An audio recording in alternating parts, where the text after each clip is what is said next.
COVID infected 80% of her lungs. The shrills of pain, agony, hopelessness surrounded the ICU. She gasped for breath, not wanting it to be her last. The thought of her daughter's giggles and snuggles, the prayers of family and friends kept her hanging on to dear life. The hope in the thumbs up and smiles of the doctors, nurses, and helpers through their PPA kits made her fight with all her might. Let's hear the story of this miracle lady, the fighter, the survivor, the brave heart. Anushruti from Jaipur, Rajasthan, India. I'm Candy, your host for the show. Please don't forget to subscribe, like, and share.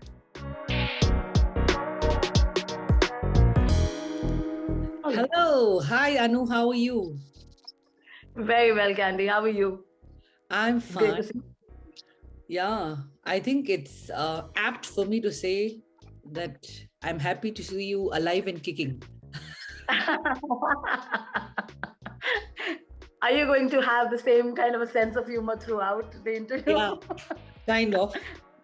that works. That works for me. Absolutely. Yeah, but except we'll get into, some serious stuff in a little bit. So, a quick note of caution for the audience as well, because there could be certain descriptions that could be disturbing. So just letting everybody know. But as we said, all's well that ends well. And I would want to say that, initially I had these thoughts that whether, what will happen if in case we talk about it. But I actually wanted to do this, also being frank to you, because of the fact that when I'm doing this, I go back to those days, which makes me stronger than what I was.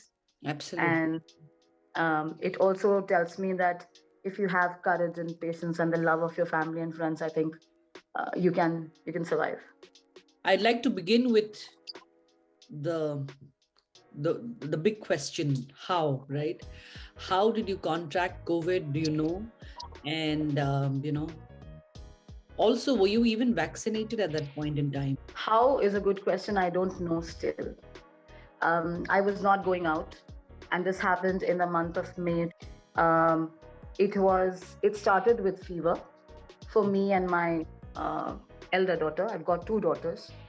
And slowly and steadily, everybody in the house, which included my husband, my father-in-law, my mother, and my younger daughter. All of us had fever in the next one day. So 8th and 9th, we had fever. So we went to the doctor, and the doctor prescribed the COVID test. Um, on 10th, I got my test done. And then on 11th, we found out that everybody in the house was COVID infected. So we were all COVID positive. And we had fever, which was very high, 102, 103 degree for all of us, including my 1.5-year-old daughter. So I was very panicked at that time, because seeing your kids who are under COVID, and then also seeing your parents in under COVID, that also was very shocking to me.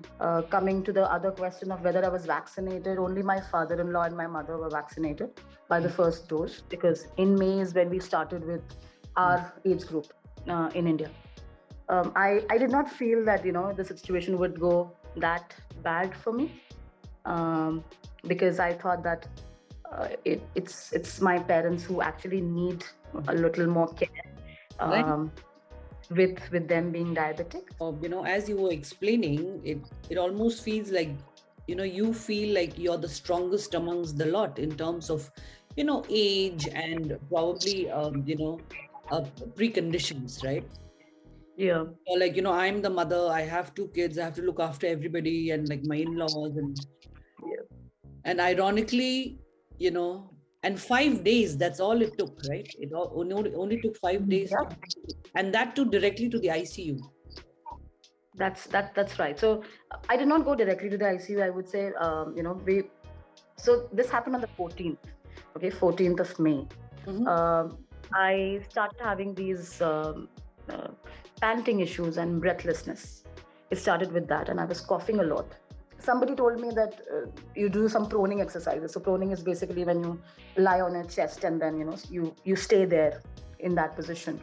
And the minute I lied on my chest on the bed, I started choking. Of course, I had stuffed nose, so I wasn't able to breathe through my nostrils, etc. But my mouth was open, and I could not inhale. It went off very bad, so much that I had to cling to my husband because I thought that I'm going. That's the time. And I was just clinging to my husband. And then, in a way, he tried with all his might to just bring back my breath. It came back, but it was a sign for us, right? That things are not that great and I'm not in control. So we spoke to the doctor. The doctor said, you have to get your HRCT done immediately. Um, thank goodness, one of my family members got a oxygen concentrator. So I had the oxygen for the night, but even with oxygen, I was at an 85 to 89 kind of a SpO2. Then morning, I went for my HRCT. I came out and there was this ramp, while I was coming out of the diagnostic center. So it's a simple thing, right? It's a ramp. You walk on that ramp. What's the big deal about it? So I was just standing there and I started walking. I was weak. I had breathing issues. I had stuffed nose. I was coughing as well. And I just started walking on the ramp. And by the time I went to the elevated part of the ramp, I collapsed again. And again, it was my husband.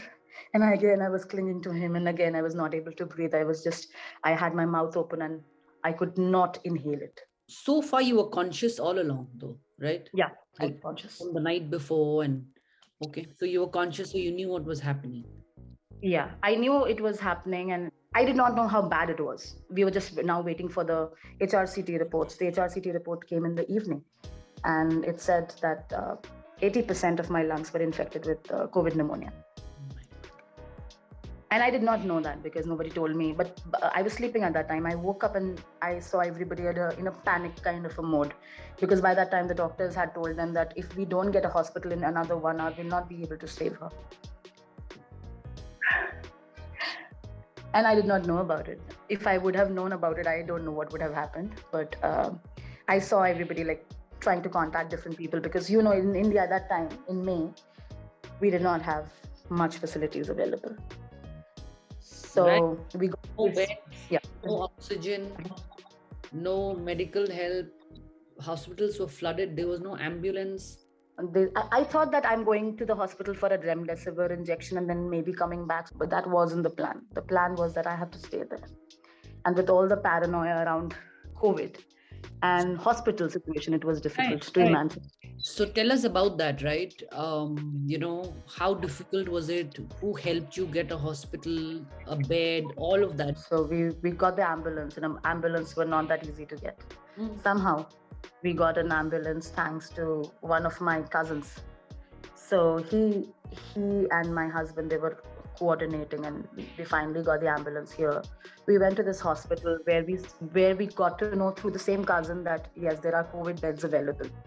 Okay. So we went straight there, and it is less than 5 kilometers kind of a radius. So it did not really take us a lot of time to just reach there. Once I went there, I was out of the ambulance, but then apparently they did not really have an ICU bed. So looking at my situation, they said tomorrow when I have to be moved into an ICU, if in case, then I will not be able to treat her. So we can't treat her now. So they rejected, and I was outside on a wheelchair trying to gasp for air because I did not have the oxygen with me. And I saw, my family literally begging to just make sure that I get a bed, but they did not have the bed. So the same cousin then spoke to another hospital, which was just next door. And then we went to this hospital. And the minute I reached that hospital, Candy, I felt something positive about it. And it's just not me. So when, later on as well, when I was talking to my family, etc., about this entire episode, they also felt the same thing, but we never discussed it until my discharge. So we went to this hospital, and everyone that I met there, Candy, was an angel in disguise. There was this in charge, the emergency in charge, who just asked me, how are you? And he was panicking, but because he was putting all these oxygen masks and all these other things because I was gasping. And I just smiled and I just said, I'm fine. And he said, I think you're the most positive person I've met today. So, sorry. No, no, no. I have been thinking that I will not cry. No, no, no, no. That's absolutely fine. Yeah, it's absolutely fine. The thing is that I feel that it's more difficult for the family than the person. It was more difficult for them because feeling they were feeling helpless. The good thing was the doctors did not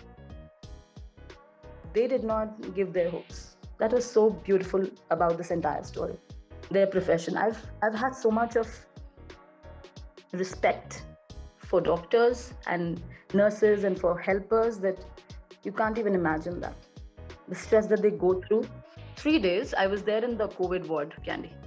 So COVID ward is where you'll have all these, the doctors and the PPE kits and everything. My family was only supposed to come for 5 minutes and meet me on a daily basis, and that too in a PPE kit. Within 3 days, I think I saw the panic around COVID more. And it was not the health. It was actually what was happening around me. So I saw how it's the social aspect of COVID, I would say. Like when I saw people really coming to meet the patient. First of all, there were people who did not even come to meet their families. Not even in a PPE kit because they were so scared.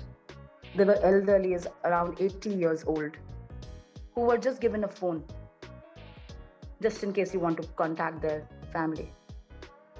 And the family did not even bother to pick their calls up. There was a lady who had dementia. She was 80-year-old. And she used to go back to the time when she used to just take care of her own kids when they were growing up and she was sending them to school. So every morning she used to call, tell us that, now I have to get up from this hospital bed because I have to just make my kids ready for school. And she was 80 years old. So I saw all of that. And then the panic started building up. What if my family just starts disowning me like that? Thank God that never happened. That never happened at all. In fact, my husband was going through a tough time.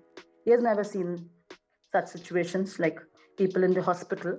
My sister actually came in the third day, one day prior to I moving out to the ICU. And that's when I think that's when it hit me that, and I told my sister, you know what? I think we need to start planning for my kids because I think I'm not going to come out. So that's the third day. That's 18th of May.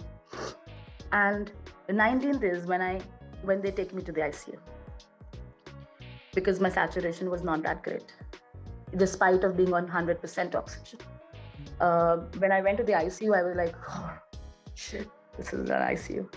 And all the buzzing sound of the machines and, people in pain and agony and whatnot. It was very difficult. And then I saw, the difficult part to it, wherein there were a lot of patients who just lost the battle right in front of me.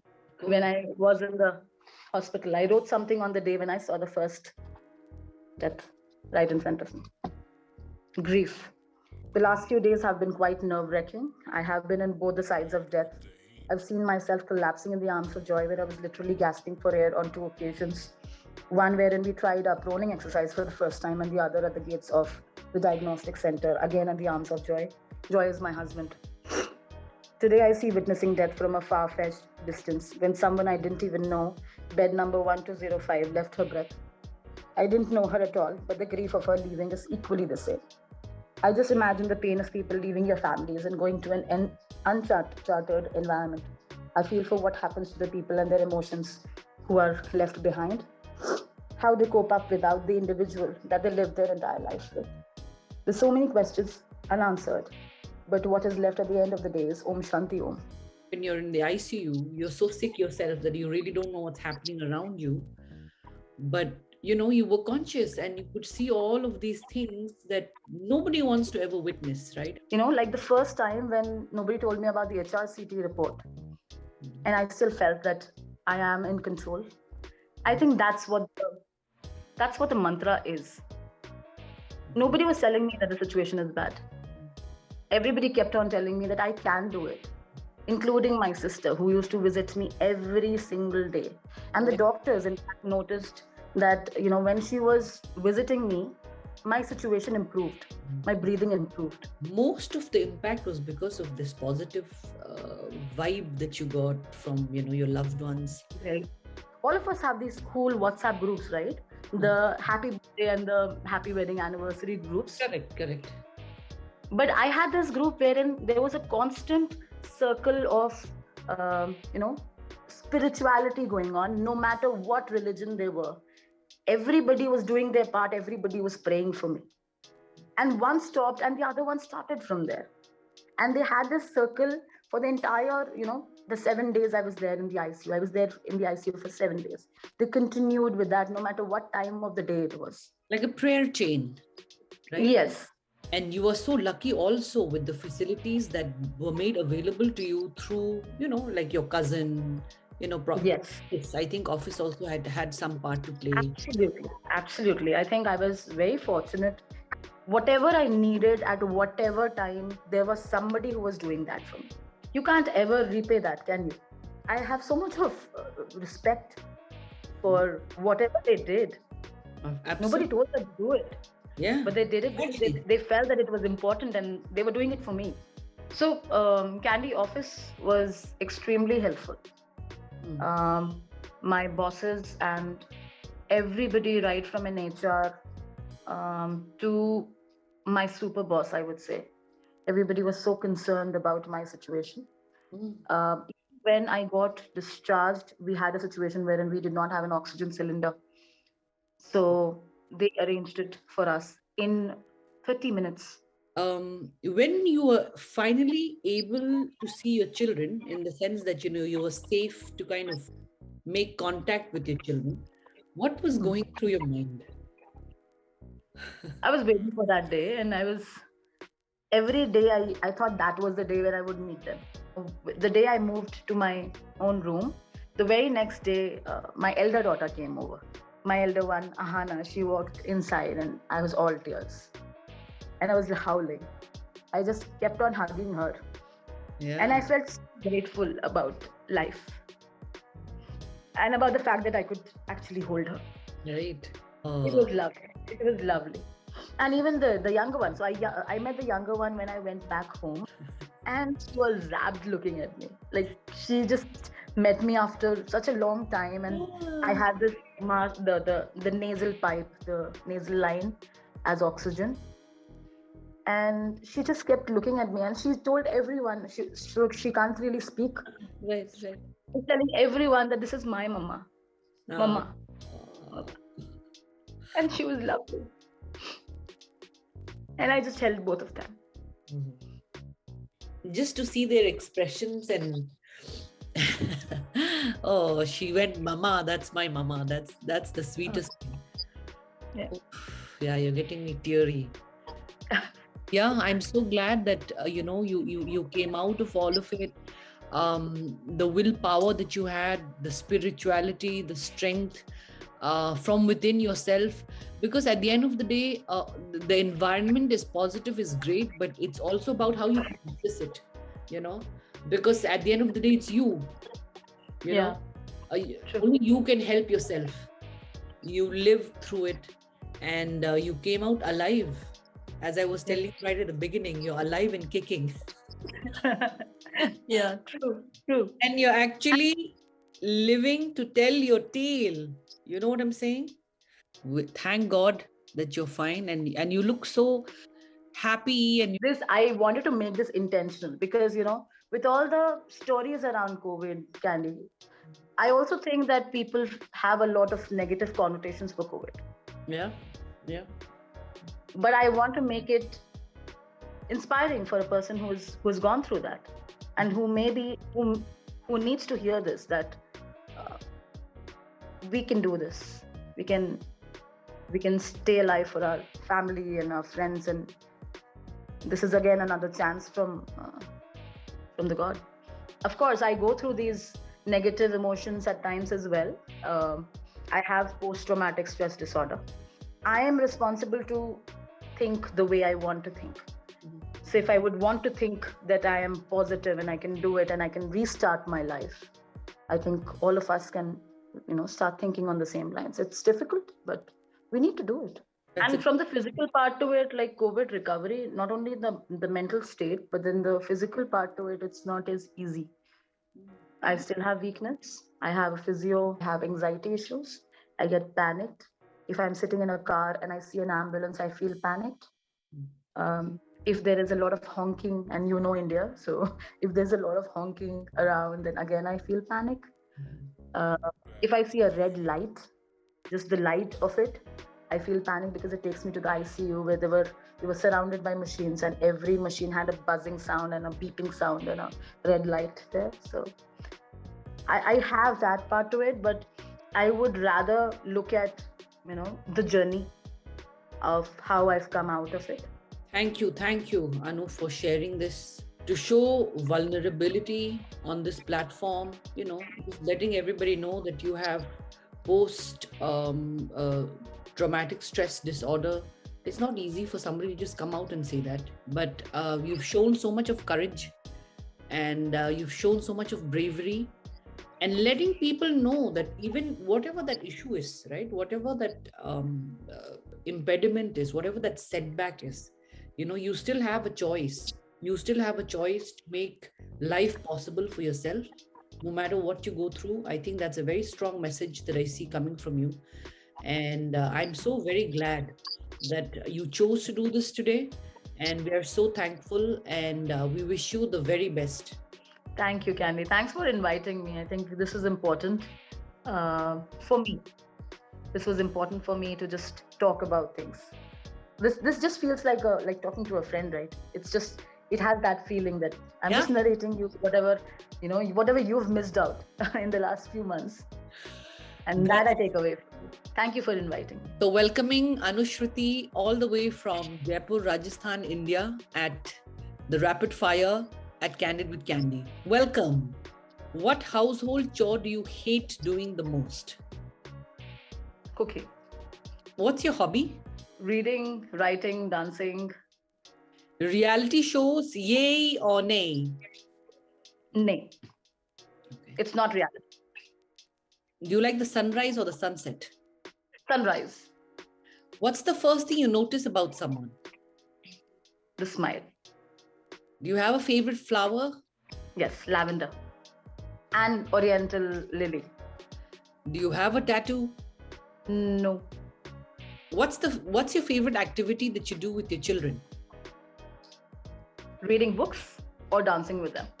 It was lovely having you. Thank you so much for your time. You have a wonderful weekend. Thanks, Candy. Thank you so much for inviting me here. It was a pleasure to be here with you.